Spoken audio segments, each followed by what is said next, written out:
僕らがフォーカスするのは思考と感情をどうインストールしていくかとか。アップルさん、年商38億まで育て上げていく中で1億、3億、5億、10億、いろんな壁を通ってこられると思うんだけども、今38億円の企業になって起業当初社員さんに対してマネージメントの仕方が変わったりとか、また幹部の方に対しての言う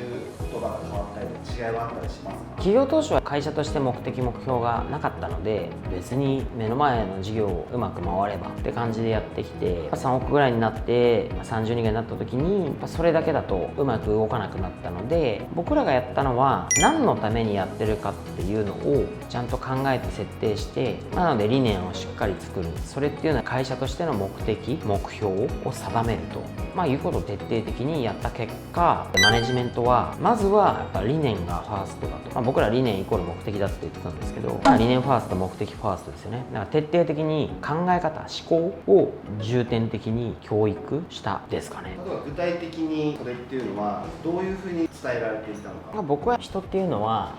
結果が出るまでに逆算していくと、結果の前に行動があるじゃないですか。行動の前に思考があると思うんですよね。もっと言うと感情があると思っていて、例えば私があなたといると楽しいみたいな感情があった時に、それが思考としては僕この人のこと好きなんだと、あの時に好きな人に対する行動ってすごく思いやりがあったりとかね、大切な人だと思って行動に出るじゃないですか。言葉遣いとかも含めて。そうするとこれが結果になるんですよ。接客やってる以上これ一緒だと思っていて、で僕らの目的はお客様に喜んでもらいたい、笑顔をいっぱい作るんだと、そういうふうに考えた時に、結果はお客様の笑顔とか満足ですよね。そうすると行動っていうのは当然その仕事と引っ越し作業をやらなきゃいけないんだけど、ホスピタリティやる行動だ。でじゃあどうしたらホスピタリティやる行動ができるかっていった時には思考だから、お客様の笑顔が目的だ、お客様に喜んでもらうことが目的だって徹底的なインストールで、さらにはお客様に喜んでもらった時に嬉しいだろうと、嬉しい楽しいみたいな感情を呼び起こさせて、それってすごいいいじゃないですか。毎日嬉しい楽しいだとハッピーですよね。なんで感情があって、だとしたらやっぱ喜んでもらいたいという思考になって、でそれが行動になって結果出ますよと、これを徹底的にやろうと思ったんで、僕らがフォーカスするのは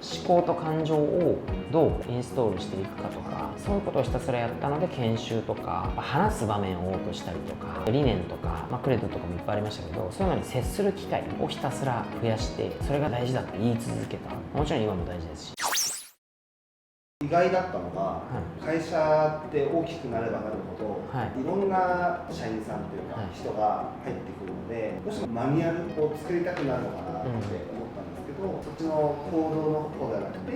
理念を伝えるっていうふうに友達たちがそっちになったのは何でなのかなっていうのはちょっと気になりました。僕結構細かいんで、マニュアル作ろうと思ったらめちゃめちゃ作んなきゃダメなんですよ。でもその時考えたのは、そんだけのマニュアル作ってたら俺10年かかるかもとか。マニュアル作るのに、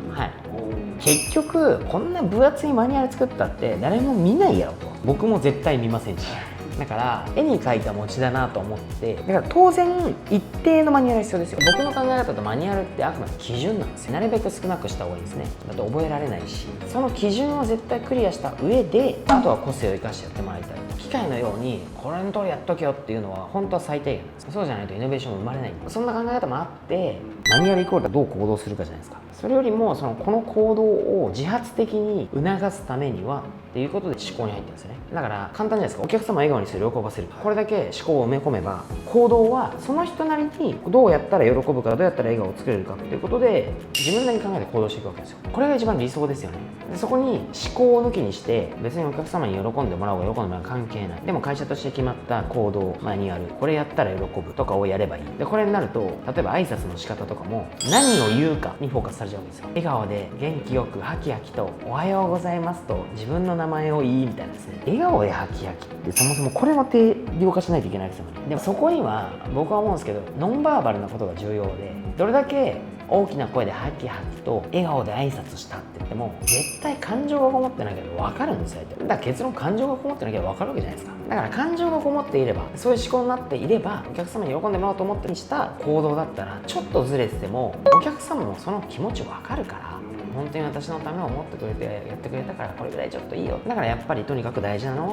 思考とか感情だから、そこをフォーカスすることの方がある意味センターピンですよね。例えばモン社長が直接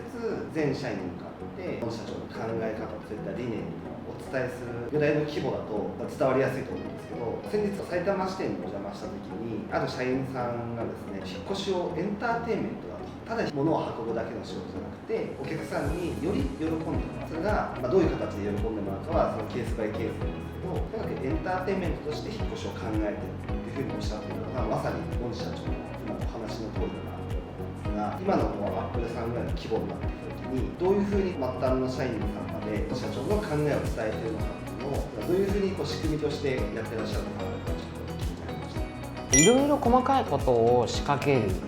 だから仕組みは量と質だと言っていて、例えば1回言ったからって分かる人なんてほとんどいないので、言い続けることが重要。そういう意味では量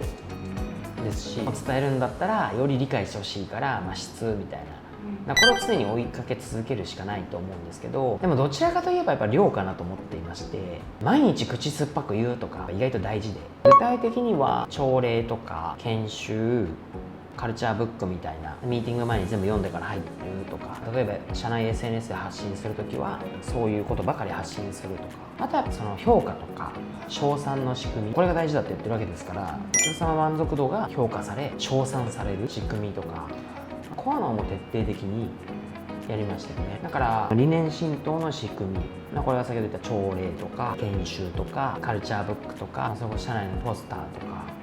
顧客満足度をちゃんと数値化したりで、それで最も評価称賛されるのはその顧客満足度だと。会社規模に応じてのマネジメントの違いをまとめていただければと思います。大前提が会社としての目的と目標をしっかりと持たなければいけない。ないと絶対に進めない。人が多くなれば多くなるほど何のためにやっているのか、何を目指しているのかっていうことと、それに対して本当に目指しているのか、思っているのかっていうことのレベルを上げていかないと、多くの人はついていきたいと思わせられなかったり、本質的に動かすことができないんじゃないかなと思います。